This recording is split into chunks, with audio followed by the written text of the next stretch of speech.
Price the Lord. Grace of Karunya என்ற ஊழியத்தின் மூலம் உங்கள் அனைவரையும் மீண்டுமாய் வாழ்த்தி அன்போடு கூட வரவேற்கிறோம். நாம் கடந்த மாதங்கள் முழுவதும், கடந்த வாரங்கள் முழுவதும் செய்திகளிலும் அநேக இழப்புகளையும் அநேக இயற்கை சீற்றங்களையும் நாம் பார்த்து கொண்டிருக்கிறோம்.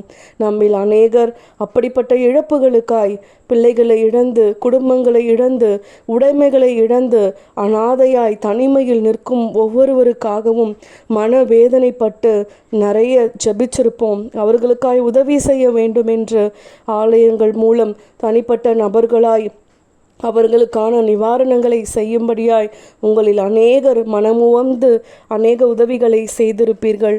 அவை எல்லாவற்றையும் ஆண்டவர் பார்த்து கொண்டிருக்கிறார். அதை ஒன்றும் அவர் மறவாதவராய் நம்மை பாதுகாத்து கொண்டிருக்கிறார். நம்மை நினைத்து நம்மை ஆசிர்வதிக்கிற தேவனாய் இருக்கிறார். அவரை மட்டும் நாம் விசுவாசித்து அவரை நாம் நம்பும் பொழுது நம் உயிருள்ள நாளெல்லாம் நம்மை அவர் பாதுகாக்க வல்லவராய் இருக்கிறார்.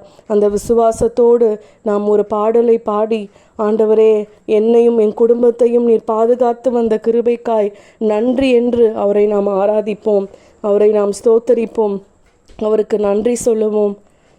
என்னை மறவாதவரே, என்னில் நினைவானவரே, என்னை மறவாதவரே, என்னில் நினைவானவரே, உம்மை நான் நம்புவேன் ஐயா, நேசரேசையா, உயிருள்ள நாளெல்லாம் நான் நம்புவேன் ஐயா. என்னை மறவாதவரே, என்னில் நினைவானவரே, உன் தாய் உன்னை தேற்றிடும் போல நான் உன்னை தேற்றிடுவேனே.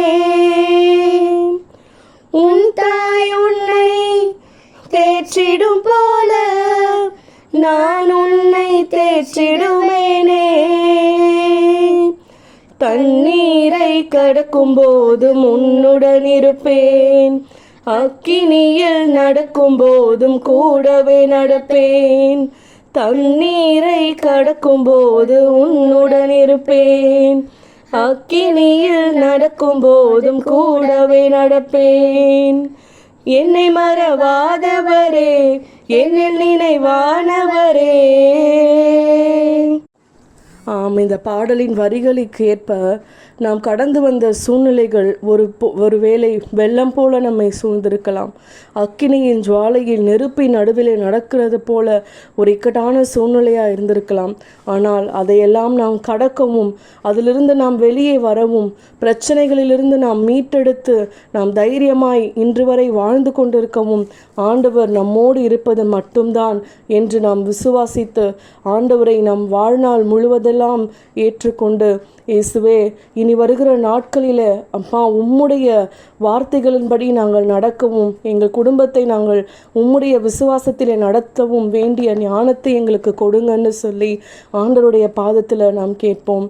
ஆண்டவரே, அப்பா, இதோ எவ்வளவோ இழப்புகளும் சீற்றங்களும் வந்து கொண்டிருக்கிற வேளையிலும் தேவன் எங்களை பாதுகாத்து கொண்டிருக்கிற சித்தத்தை நாங்கள் அறிவோம். நீர் எங்களை ஜீவனோடு வைத்திருப்பதற்கு ஒரு சித்தம் உண்டு என்று நாங்கள் நம்புகிறோம். உமக்கு உகந்த வாழ்க்கை வாழவும் நீர் எதற்காக எங்களை தெரிந்து கொண்டீரோ அதற்கேற்ற வாழ்க்கை நாங்கள் வாழவும் எங்களை ஒப்பு கொடுக்கிறோம் என்று சொல்லி முழுமனதோடு இன்றைக்கு முழங்கால் படியிட்டு உங்கள் கரங்களை விரித்து, ஆண்டவரே, என்னை நான் ஒப்பு கொடுக்கிறேன், என் குடும்பத்தை நான் ஒப்பு கொடுக்கிறேன், எங்கள் மேலிருக்கிற எல்லா பாவங்களையும் எல்லா குற்றங்களையும் துரோகங்களையும் நீர் மன்னித்து உம்முடைய பெயரை நாங்கள் வீணிலே எங்கேயாவது பயன்படுத்தி இருப்போமானால் அதை எல்லாவற்றையும் நீர் மன்னித்து உமக்கு உகந்த வாழ்க்கை வாழ எங்களுக்கு நீங்கள் உதவி செய்யுங்க. எங்களை நிமித்தம் நீர் என்னெல்லாம் செய்ய சித்தமாக இருக்கிறீரோ அதற்கு நாங்கள் உடன்படுவோம், எங்கள் குடும்பம் உடன்படும் என்று ஆண்டவருக்கு இன்றைக்கு வாக்கு கொடுத்து இந்த வாரம் முழுவதுமாய் தேவன் நம்மை பராமரித்து வழிநடத்த போகிறார் என்று விசுவாசித்து நாம் நம்பிக்கையோடு செல்லுவோம். ஆண்டவர் ஆசீர்வதிப்பார். ஆமேன்.